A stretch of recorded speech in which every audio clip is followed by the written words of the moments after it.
온 길거리에 코비드-19을 빙자한 협박성 문구를 담은 플래카드들이 휘날리는 모습이 참 마음 을씨년스럽게 만드는 그런 때입니다. 채널 이스트와케 하석영의 단도직입을 시작을 합니다. 요즘 연일 국회에서 계속되는 추미애 장관의 아들 병역 복무와 관련한 공방, 여기저기서 엄청난 증거가 쏟아지고 있대서 한쪽에서는 그건 증거도 아니래서 이런 정가의 난맥이 지속되고 있는 속에서 대통령은 나는 그래도 추미애 장관 편들 거야 라는 그런 자세를 분명히 보여주는 그런 뉴스가 나왔습니다.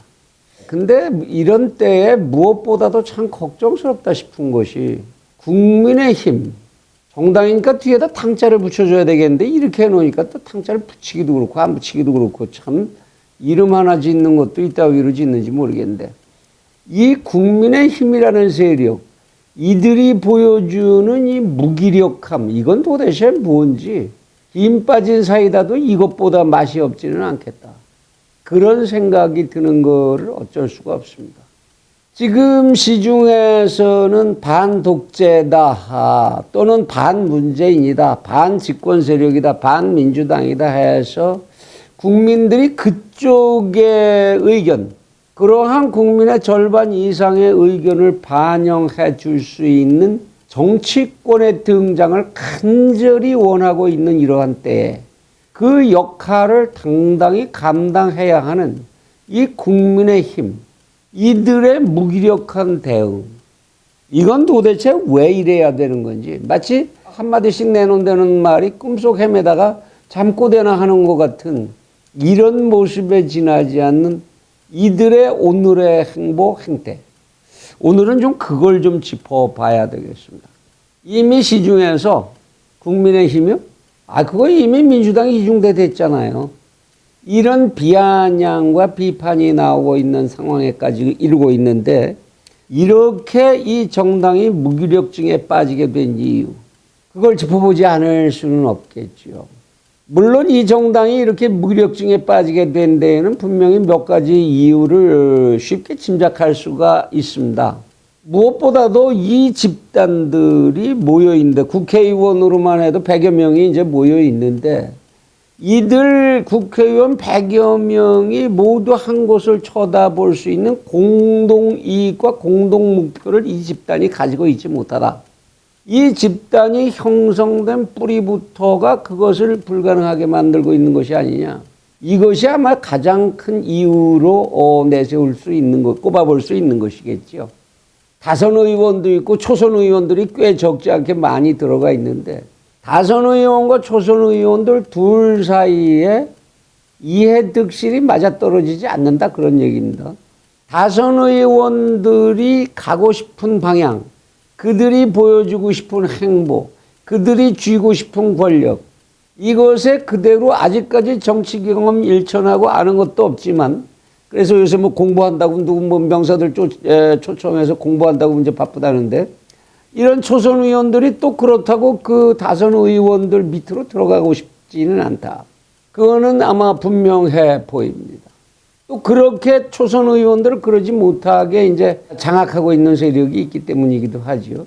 게다가 이 밑에 지금도 암암리의 권토중래를 기약하면서 이 속을 흔들고 작용하고 있는 검은 세력, 과거에 있었던 미래통합당, 자유한국당, 그것을 휘저었던 세력들, 그들의 그림자가 어른거리고 있다는 것도 부정하기 어렵고요.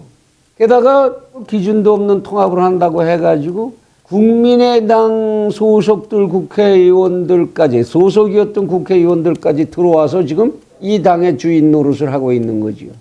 그래서 누가 박힌 돌이냐, 누가 굴러온 돌이냐, 이걸 다투고 있는 이런 상황입니다. 그래 자신들 100여 명 의원 속에서도 당 대표 하나를 뽑아내지를 못해서, 그래서 비상대책위원회라는 걸 만들고 이 전쟁, 4.15 전쟁의 패전에 직접적 책임을 져야 하는 영감님을 그 위에다가 갖다 놓고 있는 정당이니만큼 시원한 모습을 보이기는 애초부터 그 구성 자체가 틀렸던 것이지요. 그러나 그렇다 하더라도 이미 이것이 하나의 정당으로 집합되어 있고 조직되어 있고 그 상대를 해야 되는 여당이 현실적으로 존재하는 속에서 그래도 하나씩 하나의 정당으로 역할하는 모습을 만들어가는 행보만큼은 이제 보일 때가 됐을 것 같건만 그러지 못하는 이유는 뭘까? 그것을 들여다보면서 분명히 김종인이라고 하는 노인이 이끌고 있는 비상대책위의 역할을 주목하지 않을 도리가 없습니다. 연일 보여지는 그들 속에서 나오는 이야기 행보가 이들이 이 정당을 사당화하려고 하는 자기들의 지배력을 어떻게 해서든지 극대화시켜서 사당화하려고 하는 시도를 하고 있는 것이 아닌가. 김종인이라고 하는 비대위원장 본인이 직접 그 독재의 중심에 서겠다는 야망을 가지고 있는 것이 아닌가. 이것을 의심하지 않을 수 없는 그런 증거들이 눈에 띄고 있는 것입니다. 하나씩 좀 따져보겠습니다, 오늘.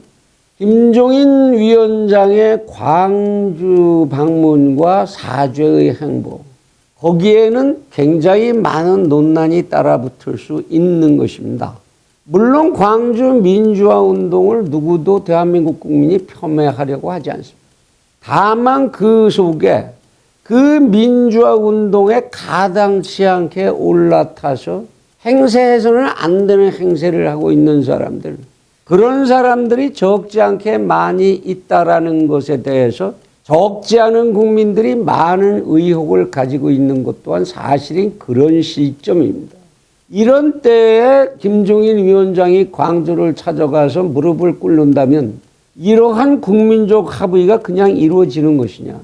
과연 그의 그런 행보 덕분에 국민의힘은 광주로부터 얼만큼 많은 이익을 얻어냈는지, 얻어낼 수 있을 것인지, 그리고 역사를 정당하고 정확하게 판단하는 데에 어떤 기여를 할 수 있을 것인지 그런 고민을 해본 것인지 의심하지 않을 수가 없습니다. 또한 김종인 위원장은 주구장창 극우 세력과는 우리는 선을 긋는다라는 자세를 보이고 그런 언행을 서슴지 않아 왔습니다. 대한민국에 무슨 극우가 있고 극좌가 있습니까? 대한민국 국민들이 언제부터 마르크스 이론 공부하고 하이에크 이론 공부해서 극우고 극좌가 됩니까? 그가 언필칭 얘기하는 중도는 어디서부터 어디까지가 중도입니까? 저희 채널 24K에서 이미 자본주의, 공산주의, 사회주의, 중도 이것에 대한 구분에 대해서 이미 공부를 한 바가 있습니다만 어디서 어디까지가 중도입니까? 그가 겨냥하는 중도가 뭡니까? 그가 이야기하는 극우는 어떤 사람들입니까? 대한민국의 어느 국민들이 시장경제 얼만큼 알아서 모든 거 시장경제로 풀라고 얘기한 적이 있습니까? 대한민국의 국민들이 좌파 공부하면 얼만큼 해서 마르크시즘 그것이 가지는 의미를 이해하고 있습니까? 김종인 위원장 본인은 얼마나 그에 대한 이해를 하고 있는지 모르겠네요. 채널 24K가 바라보는 대한민국은 글쎄요, 지금 현재를 기준으로 한다면 집권 세력과 거기에 저항하는 세력, 그리고 난 몰라, 난 정치 같은 건 몰라, 나 관심도 없어, 이러한 대한민국 정치에 대해 무책임하거나 자청해서 소외하려는 세력, 또는 정치 집단의 선동에 따라서 자기가 아는 바 없이 바람에 날리는 낙엽처럼 몰려다니는 세력, 그런 세력들이 있는 것뿐이지 않습니까? 누가 극우인데요? 그래서 김종인 위원장이 그런 언행을 함으로 해서 국민의 힘에 붙여지는 현실적으로 원하는 표의 집합은 얼마나 더 증가하고 그로부터 분리해서 나가는 표의 상실의 크기는 얼마나인지 비교해 봤습니까? 도대체 어떤 국민들의 어떤 여론의 기반 위에 서겠다는 것이 국민의 힘입니까? 경제민주화 기본소득, 국민 기본소득을 정강정책에 집어넣은 정당, 그 정당은 정확히 말해서 민주당과 어떻게 차별화가 되는 정당입니까? 경제민주화라는 개념조차를 그 이야기 등장한 지가 참 오래됐고 서양학자가 시작해서 그 인간 스스로도 그랬지만 그 불분명한 개념조차 국민들이 잘 이해 못합니다. 근데 이것이 어떻게 해서 이 정당의 정강정책이 돼야 하고 국민 기본소득이라는 거 세계적으로 사회주의적 시스템을 많이 도입하고 있다는 나라들에서조차 실험하다가 거절한 이러한 제도, 무슨 근거로 어떤 논리적인 합의에 의해서 누구와 어떤 협의를 했길래 이게 국민의힘의 정강정책이 돼야 합니다. 이제 와서는 국민의 기업을 올가면은 기업 규제 3법을 민주당이 만들겠다 그러니까 거기는 동의해 주겠다. 뭡니까 지금? 그래서 경제단체장들이 찾아가서 읍소를 했더니 경제단체장 말만 듣는 게 정당은 아니에요. 그럼 누구 말만 듣는 게 정당입니까? 누구 말만 왜 듣는 게 정당입니까? 기업 규제 뭐 해야 된다면 해야 되겠죠.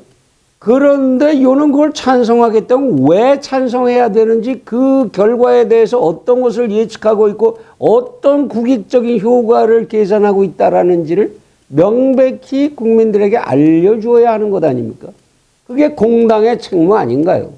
누가 언제 무조건 지지만 하랬습니까? 근거를 제시해야 될 거 아닙니까? 찬성하면 찬성하는, 반대하면 반대하는 근거를. 게다가 조국, 윤미향, 추미애 등으로 연속 이어지는 권력형 비리들에 대해서 전 국민이 이렇게 뒤집어지게 난리가 나는데 국민의힘, 당신들의 명확한 입장은 도대체 뭡니까? 김종인 위원장의 직접적인 입장은 뭡니까? 여기에 대한 법원, 검찰의 이해할 수 없는 행보와 판결들, 여기에 대해서 거의 무대응에 가까운, 심지어는 무관심으로까지 비치게 되는 이러한 김종인 위원장의 소극적인 자세를 어디에 뿌리를 두고 있는 겁니까?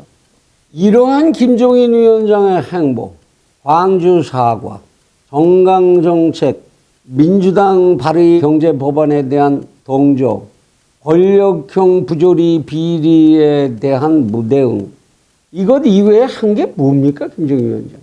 그러면 이러한 그 행보들이 결국 누구의 정당성에 힘을 보태준 겁니까?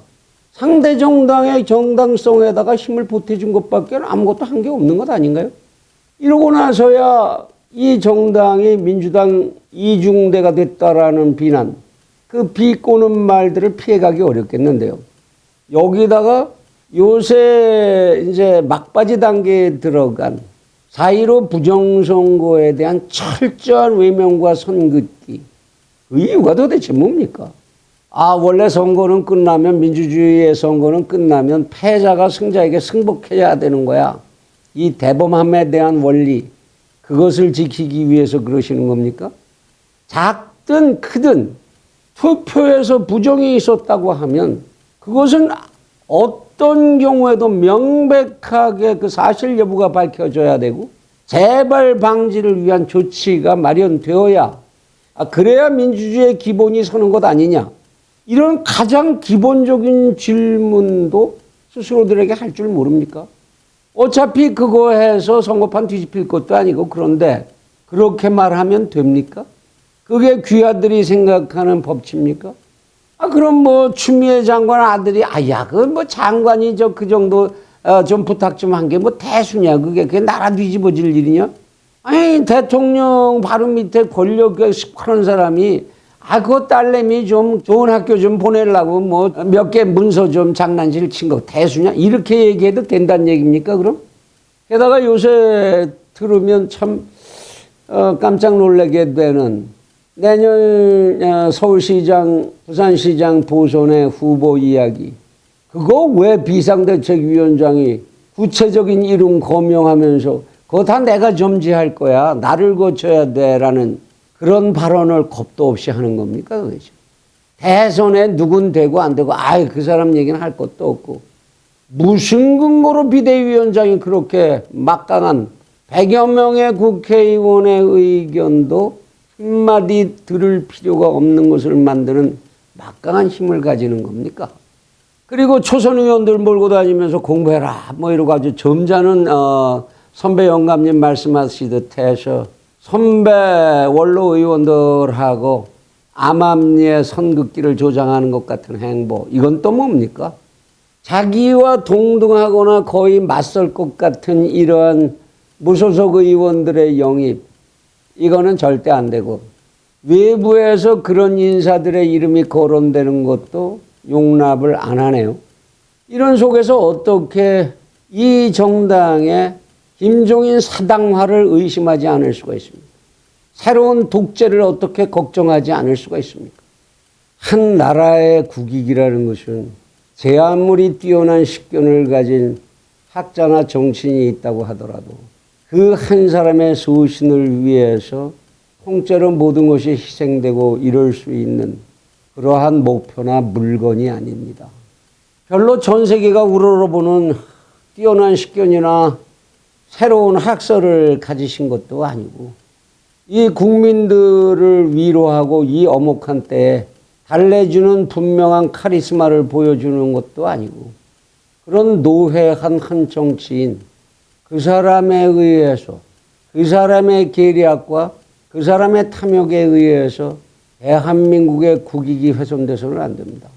스스로 자신들의 정체조차를, 우리는 어떤 정체성을 가져야 되느냐, 이 정체조차를 스스로 규정하지 못하고 있는 국민의힘에 속해 있는 100여 명의 국회의원들, 참 딱한 사람들이지만 그들에게 그래서 뭐를 주문한다는 것이 공허한 얘기가 될 수 있겠습니다만, 국민의힘은 자신들이 마주서고 있는 힘겨운 상대당과 부딪혀 이기려고 하기 전에 뭐 그럴 의사를 가진 걸로 보이지도 않습니다만, 먼저 자신들이 신주처럼 떠받들고 있는, 어쩌면 상대 진영이 심어놓은 트로이의 목마, 이 실체를 밝히는 것부터 우선 시작해야 되지 않을까 싶습니다.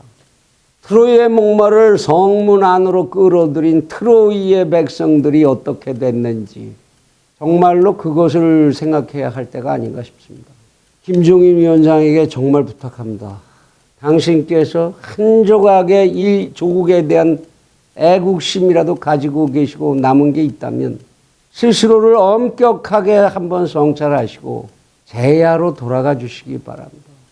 제야에 가서 그만한 위치와 그만한 식견 가지시고 언론을 통해서 여론 선도층 인사로서 이 사회에 정말 근사한 훈수를 드시는 그런 원로 어른이 되어 주신다면 얼마나 근사하겠습니까?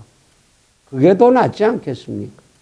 어느 시대나 정치인들에게 가장 힘든 것이 자신의 생각, 자신의 고집, 자신의 이익과 국익을 분리시켜서 생각할 줄 알아야 하는데 그거를 못한다는 것, 그게 가장 힘든 일이죠. 부탁합니다. 내년 봄까지 시간이 얼마 남지 않았습니다. 이제.